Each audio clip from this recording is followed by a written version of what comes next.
Bonjour à toutes et à tous, bienvenue ici à Savoie Expo à Chambéry qui accueille la 92e foire de Savoie.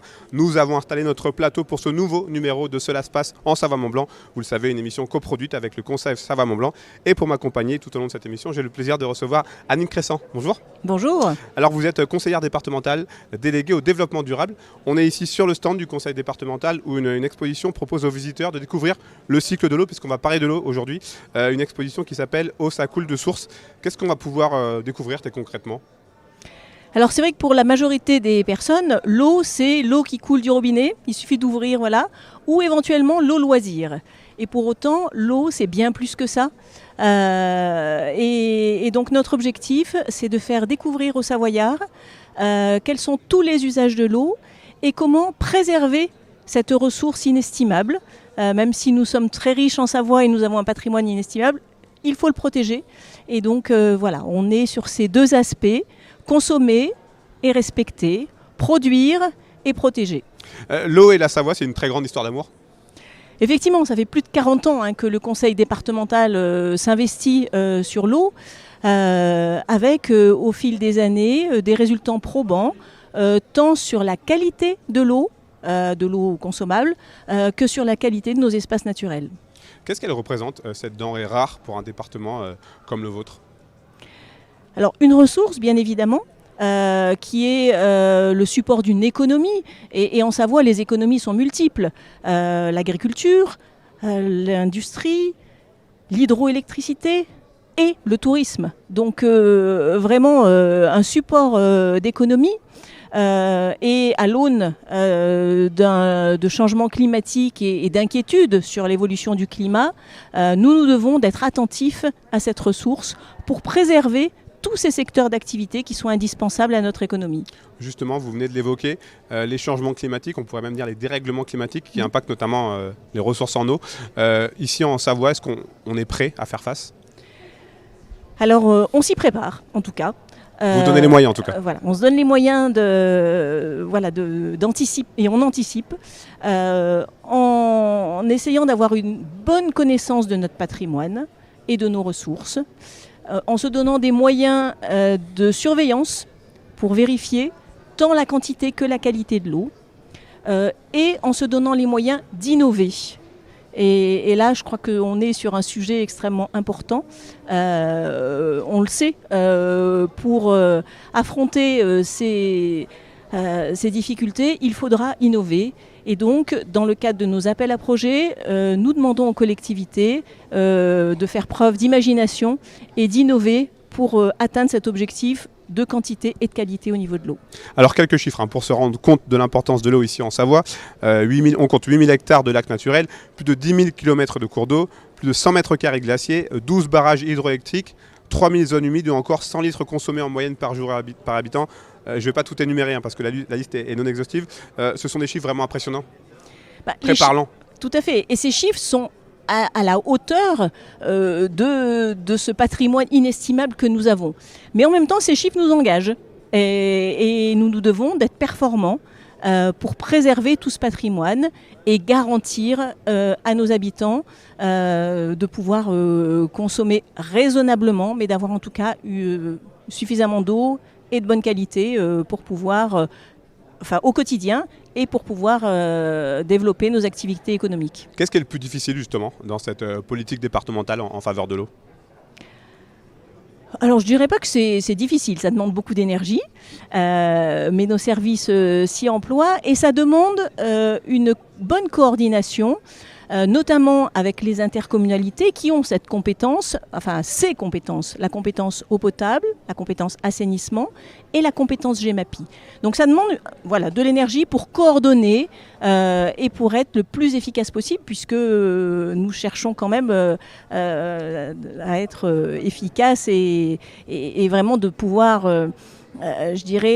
aller au plus vite à nos objectifs. Depuis 2008, le département a investi plus de 200 millions d'euros pour sa politique en faveur de l'eau. C'est une somme non négligeable, qui là aussi est preuve de l'importance de ce domaine. Tout à fait. Alors le conseil départemental intervient à deux niveaux. Par une assistance technique, avec nos équipes qui ont plusieurs compétences, des techniciens, des ingénieurs qui sont là pour accompagner les collectivités, et puis du financement pour accompagner les projets aux côtés de l'Agence de l'eau. Si on regarde par exemple pour l'année 2019, ça a été 1,6 million d'investis pour accompagner les collectivités. Je le disais tout à l'heure, 100 litres consommés en moyenne par jour par habitant. Comment est-ce que vous faites pour garantir à la population savoyarde une eau de qualité ? On la surveille et on l'a à l'œil, je dirais. Voilà. Et ça demande effectivement un dispositif de surveillance important en lien avec les intercommunalités.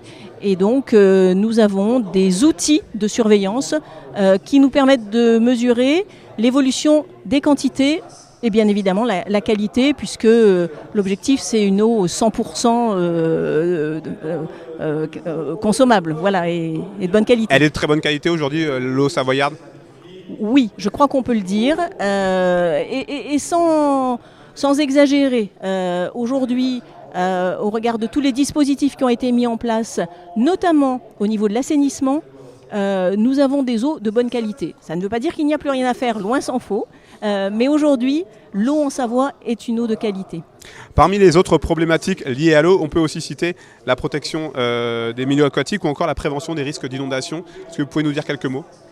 Alors ça, je dirais que c'est une mission essentielle. Alors protéger les milieux aquatiques, c'est justement protéger l'avenir, parce qu'on le sait, ces ressources souterraines, souvent qu'on ne voit pas, ou les zones humides, sont vraiment là pour garantir la quantité d'eau et sont des zones tampons qui sont essentielles. Donc nous devons de les protéger. Ça, c'est un premier point. Le deuxième point, c'est la sécurité des populations, et ça, c'est essentiel. Pour nous, mais comme pour tous les maires de ce département, dont c'est la compétence première. Et à ce sujet, donc, il y a de gros travaux qui sont faits sur les différents cours d'eau pour prévenir les risques d'inondation. Il y a des cours d'eau à risque ? Plus Alors, que d'autres ? J'aurais tendance à vous dire que tout cours d'eau est à risque. Voilà. Il y en a certains qui sont plus à risque que d'autres. Et là, il y a eu un inventaire au niveau du département, avec des travaux qui sont faits aujourd'hui dans le cadre des PAPI pour de plans de prévention des inondations. Et alors je citerai la Combe de Savoie ou en Maurienne, où il y a des gros travaux qui sont faits pour protéger les populations. On connaît de manière générale la rareté de l'eau. Diriez-vous que l'on en a conscience en Savoie ? Alors, je crois qu'il y a une prise de conscience progressive, mais il y a peut-être encore un petit peu du travail, d'où cette exposition, pour que les Savoyards connaissent mieux leur patrimoine et soient plus attentifs à cette ressource précieuse. Et c'est vrai que les collectivités ont un gros travail à faire, et là je vous en ai donné quelques exemples, mais chacun peut avoir une action par rapport aux économies et à la qualité de l'eau. Donc il faut aussi que les Savoyards prennent conscience de ce patrimoine et à leur niveau puissent contribuer à améliorer les choses. Est-ce que ça peut commencer notamment dès l'enseignement à l'école, notamment par rapport à l'économie de l'eau, apprendre aux plus jeunes l'importance ? Alors, je crois qu'apprendre aux plus jeunes, ça fait partie de nos credos au niveau du département. Pas que pour l'eau, y compris pour les espaces naturels. Parce qu'effectivement, si on sensibilise les jeunes, on est plus efficace. Il vaut mieux les prendre tout de suite. Et puis, on protège mieux un environnement que l'on connaît bien. Et c'est donc un de nos objectifs aussi, de faire connaître la nature de proximité, alors l'eau, mais aussi les espaces naturels, pour que les Savoyards soient conscients de ce patrimoine et nous accompagnent pour le protéger. Un mot à présent sur les lacs. On connaît les lacs de Savoie, les lacs des Savoies. En Savoie, on a le lac de Bourget, le lac d'Aiguebelette, notamment. C'est pas les seuls évidemment, mais ça aussi c'est une vraie, une vraie vitrine pour le reste. Un patrimoine inestimable, ça c'est clair, avec ces grands lacs. N'oublions pas aussi les lacs artificiels en lien avec l'hydroélectricité qui font partie maintenant de notre patrimoine. Et effectivement, nous devons protéger ces espaces tout en conciliant les usages. Et ça, c'est effectivement une tâche qui n'est pas toujours facile parce que protéger, Ça n'est pas mettre sous cloche. Protéger, c'est aussi permettre les différentes activités, qu'elles soient économiques ou de loisirs. Et donc, voilà, la tâche n'est pas facile. Mais je dirais que on peut, pas à pas, ensemble, nous avançons dans cette direction. Et on voit là aussi que la qualité des eaux, notamment au lac du Bourget, se sont très nettement améliorées. Donc, on est sur la bonne voie. Une dernière question, Annick Cresson, un peu plus personnelle. Vous, qu'est-ce que cela vous évoque, l'eau, tout simplement? La vie. Belle réponse. Merci beaucoup en tout cas de m'avoir accompagné. Merci d'avoir répondu à mes questions. Je rappelle que la foire de Savoie dure jusqu'au 21 septembre prochain. Vous pouvez donc venir sur le stand du département pour découvrir cet espace itinérant. Merci beaucoup Annick Cresson. Merci à François Pirot, merci à Joanne Poignant-Gros pour la partie technique ici avec moi sur place. Merci à vous pour votre fidélité. À très bientôt sur nos antennes.